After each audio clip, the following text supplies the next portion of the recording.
நம்ம கிராமத்து ஸ்டைலில் ஒரு கீரை மசியல் தான் பார்க்க போகிறோம். புளிக்கீரை மசியல். நம்ம வந்து இதில் வந்து புளி சேர்க்க போகிறோம் கீரை மசியலுக்கு. அதுதான் இங்கே ஹைலைட்டு. இப்போ அதுக்கு தேவையான சின்ன வெங்காயம் சேர்த்துக்கிறேன். வேக வைக்கிறதுக்கு தேவையான சின்ன வெங்காயம். சின்ன வெங்காயம் சேர்த்துருக்கேன். உரித்து வச்ச பூண்டு சேர்த்துருக்கேன். பூண்டு எந்த அளவுக்கு உடம்புக்கு சேர்த்துக்கிறோமோ அந்த அளவுக்கு ரொம்ப ரொம்ப நல்லது. பூண்டு வந்து கெட்ட கொலஸ்ட்ராலை குறைக்கும், உடம்புக்கு ரத்த சுத்திகரிப்பு பண்ணும். எல்லாமே பூண்டு வந்து எல்லா விதத்துலேயுமே உடம்புக்கு நன்மையான தரக்கூடிய ஒரு இது. அதனால் பூண்டு நிறைய சேர்த்துக்கலாம். இது கடைஞ்சி தரப்போ பிள்ளைங்களுக்கு ஈஸியாக சாப்பிட்ருவாங்க. இப்போ வெங்காயம் தக்காளி போட்டாச்சு, வெங்காயம் போட்டாச்சு, பூண்டு போட்டாச்சு. இப்போ தக்காளி சேர்த்துக்கலாம். இப்போ இந்த அளவுக்கு தக்காளி நான் சேர்த்துக்கிறேன்.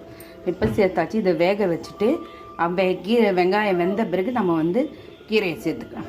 இப்போ பாருங்க, நம்ம வெங்காயம் தக்காளி நல்லா வெந்துருச்சு. வெங்காயம் தக்காளி பூண்டுலாம் இந்த ஸ்டேஜில் நம்ம கீரை தேவையான வெங்காயம் தக்காளி வெந்துருச்சு. இப்போ கீரையை சேர்த்து வேக விட்றோம். வேக விட்ட பிறகு கீரை வெந்த பிறகு எடுத்து புளி சேர்த்து உப்பு சேர்த்து கடைஞ்சிட்டோம்னா ஈஸியான நம்ம கீரை மசியல் ரெடி ஆகிடும். கீரை நல்லா வெந்துருச்சு. இங்கே பாருங்கள், பசுமைத்தன்மை மாறாமல் இருக்குது. கொஞ்சம் எண்ணெய் சேர்த்தேன், அதனால கீரை நம்ம பச்சைத்தன்மை மாறல. இதில் வந்து ஒரு பெரிய நெல்லிக்காயோட அந்த அளவுக்கு புளி சேர்த்துருக்கேன். புளி சேர்த்தா டேஸ்ட்டாக இருக்கும் நம்ம கீரை. அதுக்கப்புறம் உப்பு சேர்த்துருக்கேன். இதில் வந்து காரத்துக்கு வந்து நம்ம எண்ணெய் கடுகு போட்டு தாளித்து காஞ்ச மிளகா வரமிளகா அதை வந்து தாளித்து இதில் கொட்டிக்கணும். இதை கொட்டி இது கடைஞ்சி எடுத்து கொதிக்க வச்சு இறக்கிட்டால் நம்ம கீரை சூப்பராக ரெடியான கீரை மசியல். இப்போ கடைஞ்சிட்டு நம்ம பார்க்கலாம். பாருங்க, நம்ம அரைக்கீரை புளிக்கீரை மசியல் வந்து சூப்பராக ரெடி ஆயிடுச்சு.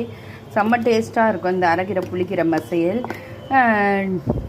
இது வந்து இந்த அளவுக்கு கட்டியாகவே இருந்தால் தான் நமக்கு சாப்பிட்றதுக்கு நல்லா டேஸ்ட்டாக, சாதத்தில் ஊற்றி சாப்பிட்றப்ப நல்லா டேஸ்ட்டாக இருக்கும். இதை நம்ம கொதிக்க வச்சு இறக்கி வச்சோம்னா கொஞ்சம் நாள் வந்து ஈவினிங் வரைக்கும் கூட கெடாமல் இருக்கும். இது இல்லைன்னா நம்ம கெட்டு போயிடும். அதனால் இப்போ நான் ஒரு கொதி விட்டு இறக்கி வச்சு நான் கீரை காமிக்கிறேன். இப்போ நம்ம கீரை மசியல் சூப்பராக ரெடி ஆகிடுச்சு. இதுதான் இன்றைக்கி நிரஞ்சனுக்கு லஞ்ச்.